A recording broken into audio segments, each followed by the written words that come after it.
வணக்கம். தருமபுரி மாவட்டம் எஸ்பிடி கிராமத்துக்கு பேசுகிறேங்க. என் பெயர் சக்திவேலவன். என் மனைவி பெயர் செல்வி.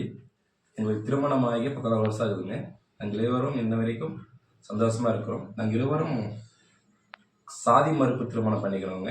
எங்களுக்கு 2 குழந்தைகள் இருக்குது. எனது பையன் 10வது படிக்கிறான், சின்ன பையன் 4வது படிக்கிறான். எனக்கு பேர் செல்வி, என் கணவர் சக்திவேல். இப்போ ஜாதி மறுப்பு திருமணம் எதுக்கு வேணும் அப்படின்னு சொன்னால், எத்தனையோ டெக்னாலஜி வளர்ந்துருச்சு இன்னுமே. ஆனால் ஜாதி அப்படிங்கிறது இருக்குது. எந்த ஒரு டெக்னாலஜியானாலையும் ஜாதியை ஒழிக்க முடியாது. 2 மனங்கள்னால மட்டும்தான் ஜாதி ஒழிக்க முடியும். அதனால கண்டிப்பாக ஆண் பெண் அவங்களுக்கு பிடிச்ச விருப்பம் இருந்து அவங்க காதலிச்சா, அவங்களுக்கான வயசு இருக்கும்போது அவங்க கல்யாணம் பண்ணி வாழ்றதுக்கான வழியை வகுக்கிறது தான் சிறந்த ஒரு ஒரு கடமையாக இருக்கணும். இதை ஆணவ படுகொலை அந்த மாதிரிலாம் எதுவுமே தேவையே கிடையாது.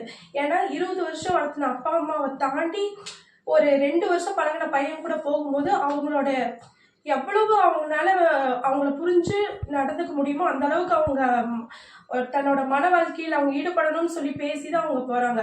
ஸோ அவங்க எல்லாத்தையும் ஏத்துக்கிட்டு ஒரு பையனை விரும்பி போகும்போது, பையனா இருந்தாலும் சரி பொண்ணா இருந்தாலும் சரி, அவங்களோட வழியில அவங்கள விடுறது மட்டும்தான் சிறந்த ஒரு செயலா இருக்குமே ஒழிய, அவங்கள ஆணவ படுகொலை, மற்றபடி அவங்கள துன்புறுத்துறது, பயமுறுத்துறது இது எதுவுமே சமூகத்துல ஒரு நல்ல ஒரு செயலா இருக்காது, முன் உதாரணமாகவும் இருக்காது.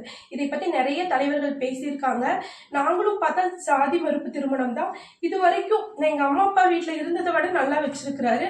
ரொம்பவுமே நான் இப்போ ஏதாவது ஒன்று மனசுல நினைச்சேன்னா உடனே அவர் பண்ணக்கூடிய ஒரு எப்படி நான் அம்மா அப்பா வீட்டில் இருக்கிறனோ அதே மாதிரி தான் எல்லா அம்மாவும் என் கணவர் எனக்கு இருக்கிறாரு.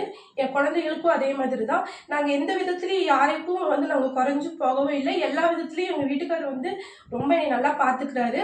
இதே மாதிரி தான் ஜாதி மதம் கடந்து காதலிக்க மனம் முடிக்க வேண்டும் சொல்லி ஜனநாயகம் அப்படிங்கிற இதுல பிப்ரவரி 21ஆம் தேதி மதுரை மாவட்டத்துல தமுக்கம் மைதானத்துல பண்பாட்டு பெருவிழான்னு ஒரு ஒரு நிகழ்ச்சி நடைபெறுது. அதுக்கு நாங்களும் கலந்துக்கிறோம். எல்லாருமே ஜாதி அப்படிங்கிறத முன்னிறுத்தி எந்த ஒரு தவறான ஜாதி அப்படிங்கிறது தவறான ரீதியை எடுத்துட்டு போகாம ஒரு 2 மனங்களை சேர்க்கக்கூடிய ஒரு நல்ல ஒரு விஷயமா கருதி அவங்கள நிம்மதியா வாழ விடுங்க. அது போதும். நன்றி.